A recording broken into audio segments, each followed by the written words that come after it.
¿De dónde viene el agua que tomamos? ¿De ríos? ¿De lagos? ¿De acuíferos? Sí, y no precisamente en ese orden. ¿Y dónde está el agua? ¿En la ciudad? ¿En el campo? La ciudad es nuestro hábitat más conocido. El 92% de los argentinos vivimos en ciudades. Pareciera que allí encontramos todo lo necesario para vivir, pero el agua que bebemos muchas veces viene de otro lado. El campo parece ser algo lejano, pero en realidad estamos inmersos en él. Las ciudades y los pueblos son una especie de islas en el territorio argentino, islas de gente concentrada rodeadas de campo. Si observamos el territorio argentino, encontramos que casi el 40% de la superficie del país está conformado por una gran planicie, la llanura chaco-pampeana. Aquí las condiciones climáticas y geológicas propiciaron la existencia de suelos con una fertilidad única. En Argentina se cultiva maíz, trigo, maní, entre muchos otros, pero el podio se lo lleva la soja. Somos el tercer país productor mundial de este grano, así como también el tercero en consumo de pesticidas para este cultivo.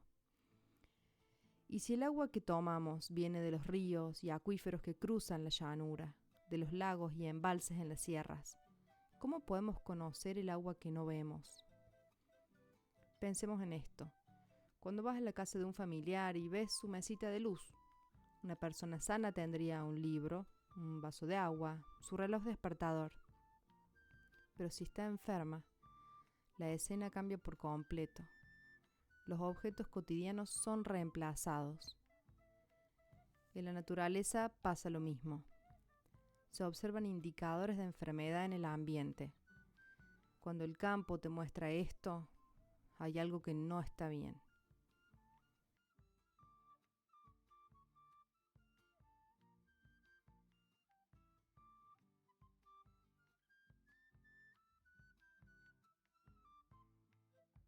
Por ejemplo, yo que empecé a estudiar en el año 91, hace muchísimo, pero se usaban 30 millones de litros de agroquímicos en general, de la suma de agroquímicos por año, ¿no?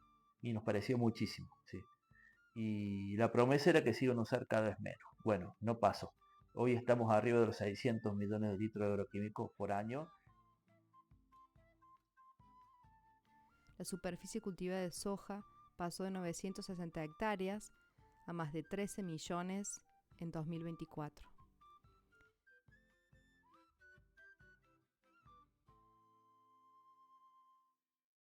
Se produjo una expansión agrícola sin precedentes, con una grave reducción de áreas naturales de bosques y humedales, y la consecuente pérdida de biodiversidad nativa.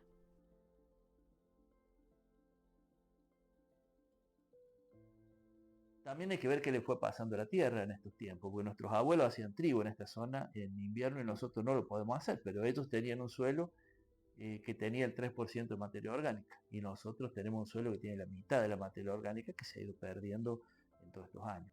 Hay que hacer un replanteo mucho más profundo todavía porque yo creo que hay que fijarse en otros lugares del mundo donde los suelos se cultivan todavía hoy y tienen 3.000, 4.000, 5.000 años de uso, a ver cómo han hecho. Porque si seguimos así, en muy pocos años vamos a llegar a la ruina del suelo. Y uno no quisiera, ¿no? Pues de eso comemos todo. El territorio fue vaciado, la gente se fue, el agua ya no importa.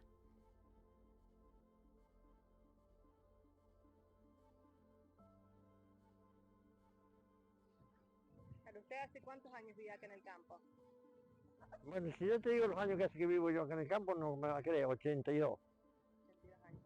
¿Qué cambios fue? Y los cambios que hubo acá fue más de todo especial. Acá era una zona toda de tambo. Y después llegó la soja y la soja nos llevó todo. Alambrado, molino, gente, no quedó más nadie acá. En los campos ya no vive gente. Acá en los campos no vive gente. Son todas taperas los que han quedado.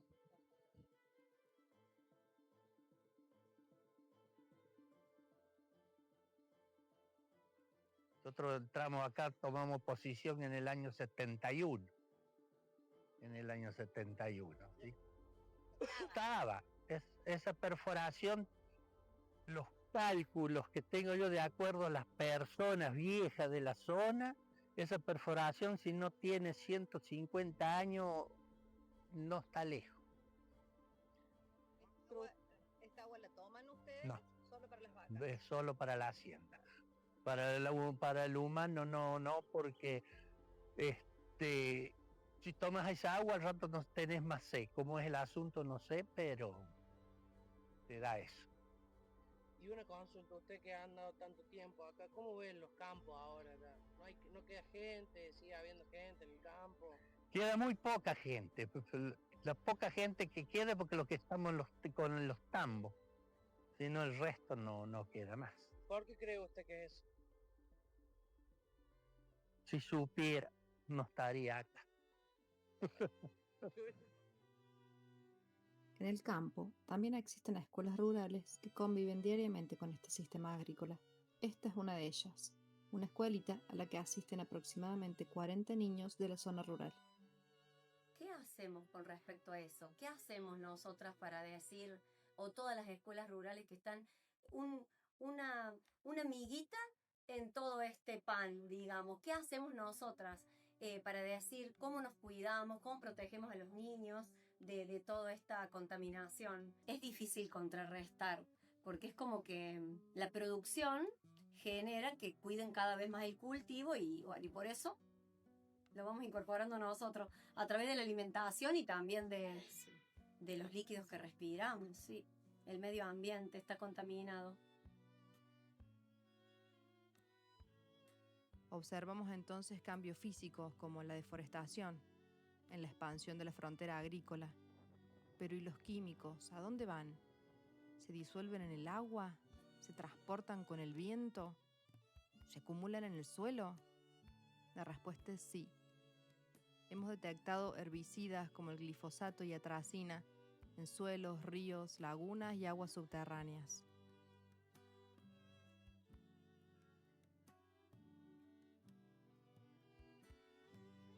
El agua subterránea de la provincia de Córdoba es sumamente importante. Tenemos grandes reservas y diferentes calidades.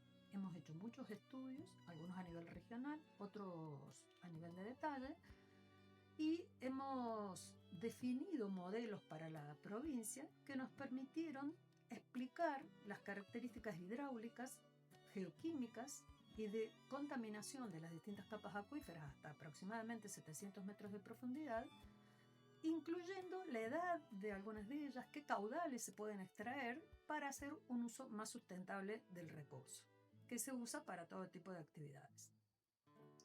En relación al conflicto con las actividades humanas, nosotros hemos encontrado que efectivamente están impactando, por supuesto en zonas urbanas y en zonas agropecuarias, y específicamente en lo que se relaciona a las zonas agropecuarias, lo que hemos observado es que hay un escenario de contaminación específico para las crías concentradas de animales y otro distinto para las grandes extensiones de la llanura cordobesa, en donde aparecen los agroquímicos en el subsuelo.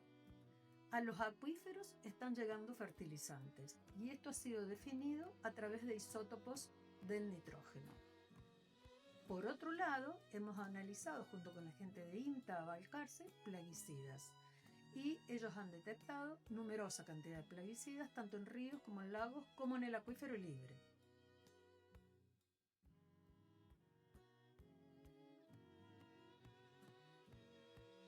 Existen sistemas que intentan modificar los métodos actuales, como es la agroecología. No es solo una cuestión técnica, tiene un componente técnico muy fuerte, pero fundamentalmente es una propuesta política. Política en el sentido no de política de partido, sino de idea de cómo habitar este mundo. Todas esas cosas se debaten en la agroecología que, bueno, incluye cuestiones técnicas, pero también cuestiones ambientales, porque buscamos que los resultados ambientales sean positivos, somos regenerativos, no alcanza ya con preservar, sino que hay que recuperar, y también buscamos un impacto social positivo, como te decía, y un impacto económico positivo. Es difícil y es una búsqueda, pero bueno, creemos que es el camino, porque el otro camino vemos por dónde nos está llevando y no nos gusta.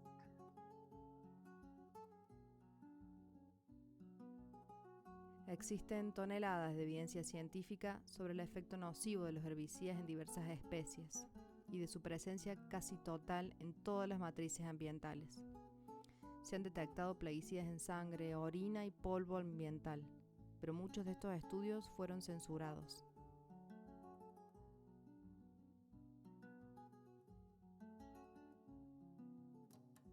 ¿Y por qué es importante conocer estos impactos? Porque sin agua no podemos vivir y no se cuida lo que no se conoce.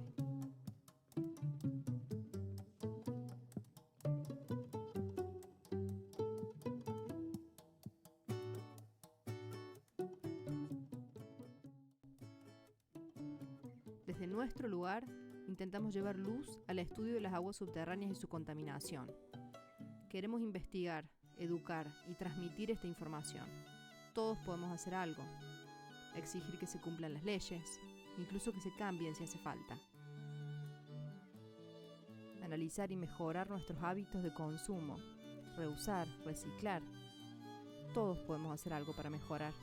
¿Y vos, qué vas a hacer? Nació en los 70 aquí, Pampa y Paja Brava, centro de un país desgarrándose, paisaje de viento y flor, creciste al amparo de un río marrón que antes se llamó Cochanchará.